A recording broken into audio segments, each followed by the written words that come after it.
Everything's changing so quickly, and a lot of it is about the economy, and a lot of it is going to cost a lot of people a lot of money. I know you guys are tired about hearing all of the issues with the economy, but that's partly what this channel is about, and I'm not trying to cheerlead it or scare you or drive views. I'm trying to give you the reality of the situation that we're in. I'm just telling you what's going on. If we have $855 in debt, I'm going to tell you that we have $855 in debt. It's not an opinion, it's not my hope.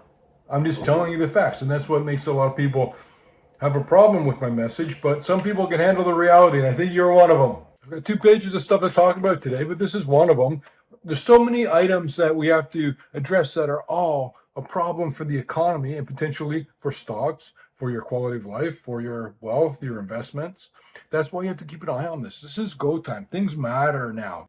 There's never been a stronger drive towards American dollar de-dollarization than right now. Countries that own US Treasury bonds, that they own US debt, they're not buying it anymore, they're selling it. In a lot of countries, BRICS comes to mind, are actively looking for ways to get away from the US dollar in terms of getting away from the sanctions, but also in terms of getting away from the use and also having their own currency for their own transactions.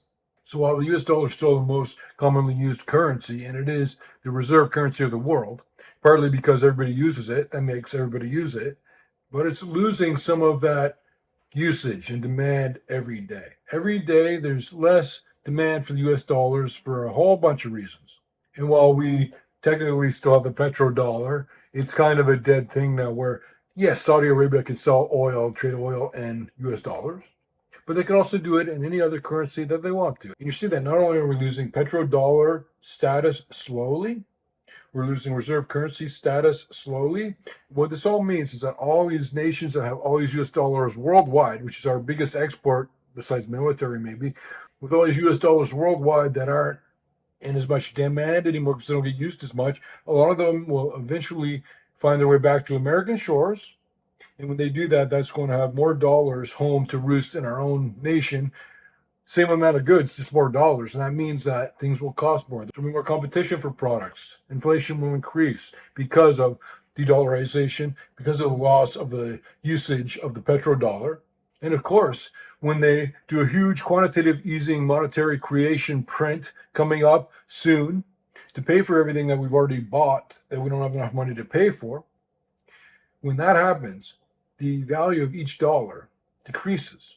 Think of a dollar like a slice or a share of the GDP of America.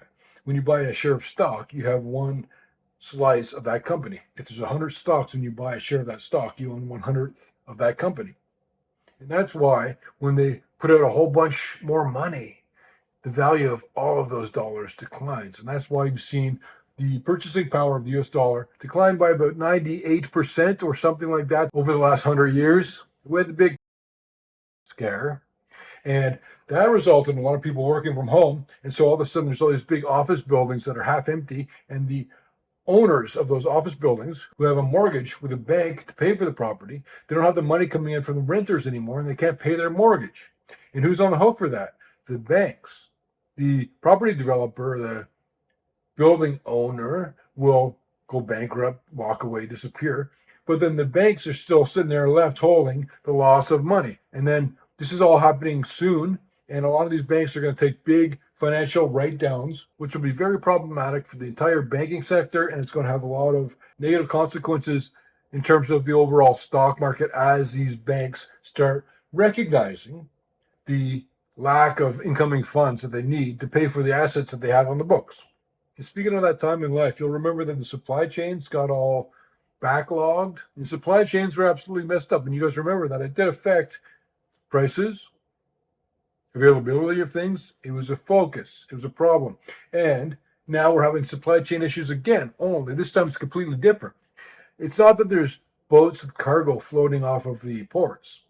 It's that there's no boats there. The products haven't even been shipped here. It's a completely different type of supply constraint that we're facing now in direct relation to this on again, off again tariff war. The uncertainty is absolutely devastating for all financial assets. And again, I go back to this. This is just another way that inflation manifests. Everything we talk about today it's almost as though inflation is the one aspect that connects them all together, because everything that happens, every action is leading to inflation. As long as we are in a monetary expansionary phase, there will be more and more inflation. And as long as the US dollar is declining in value, there will be more and more inflation. It's pretty straightforward, pretty simple. It's going to happen so slowly that there's not as many opportunities to make a big trade or anything, or not a lot of huge risks that you got to worry about. Things that go slowly, don't worry about as much. Things that go quickly, you want to make sure you get in the right spot at the right time before they make a quick move. And with these tariff wars, there was a big drawdown in the stock market, where the markets came up pretty strongly. And then all of a sudden, everyone's worried about their retirement savings. We said you're doing everything right. You're saving up, you're saving money away. And at the end of the day, you think that it's growing and you have a lot of money to take care of you when you need it. But unfortunately, people are already realizing that they just lost a huge chunk of their retirement savings. A lot of it's come back now. It's rebounded, most of it. But the vulnerability is there. A lot of people don't even know how to trade stocks or what to trade. They just put it in their retirement plan at work, and all of a sudden, they just wake up one day and through no fault of their own and out of their control, a third of it's gone. There's going to be some big pension crises. They're even rejigging Medicare and Medicaid, they're thinking about. And all of this is a problem that's not ever going to go away. The end. And as I told you, I warned you ahead of time in the exclusive for Peter Leeds Insiders that the internet was down all across Iran. And Iran was jamming the radio signals at the same time. You know that that's when things are really heating up. And one of the rare times that I send the same content, not the exact same, the same topic, to the Peter Leeds newsletter as I did to the Peter Leeds Insiders, that rarely happens. And that is because it's such a monumental event. I told you exactly that nothing is more significant than whatever happens with this war.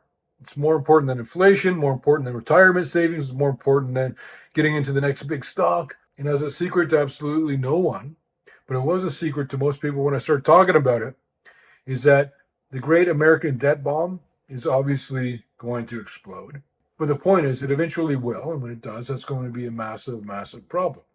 My personal hope is that they remonetize gold to something like $40,000 an ounce, which will take care of all of these concerns. Other than that, we either default or we default through inflation, which we're already defaulting through inflation.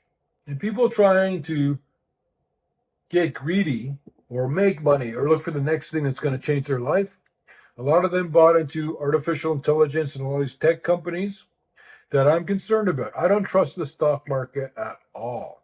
And that doesn't mean I don't think these companies are great and that they're going to do great things, but it took me a lot of work to go through and make the best picks of the tech companies for you guys at peterleeds.com, because so many of them are so overvalued right now.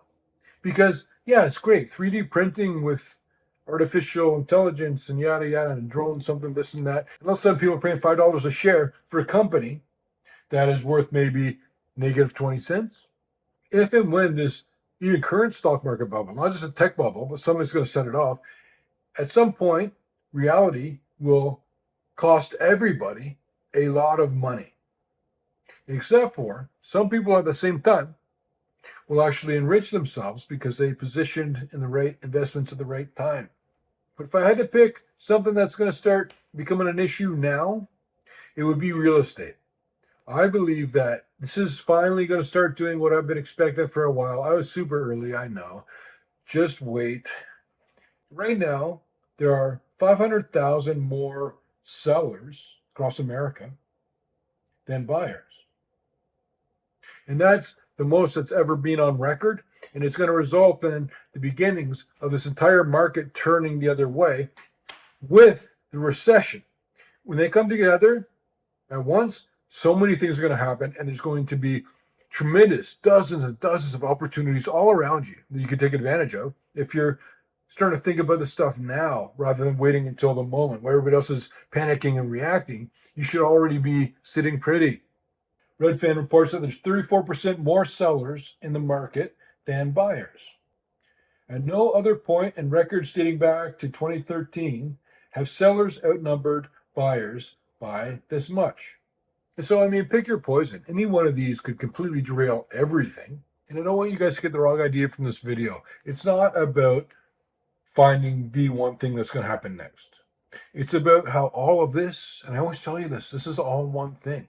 The fact that we have so much to talk about with the ways that the economy is going wrong, getting a little bit wobbly, falling off the rails, the fact that there's so many different things that could go wrong, even if you just think about complexity theory or chaos theory, the chance of something going really badly, like a black swan that's going to affect a lot of people, is extremely high.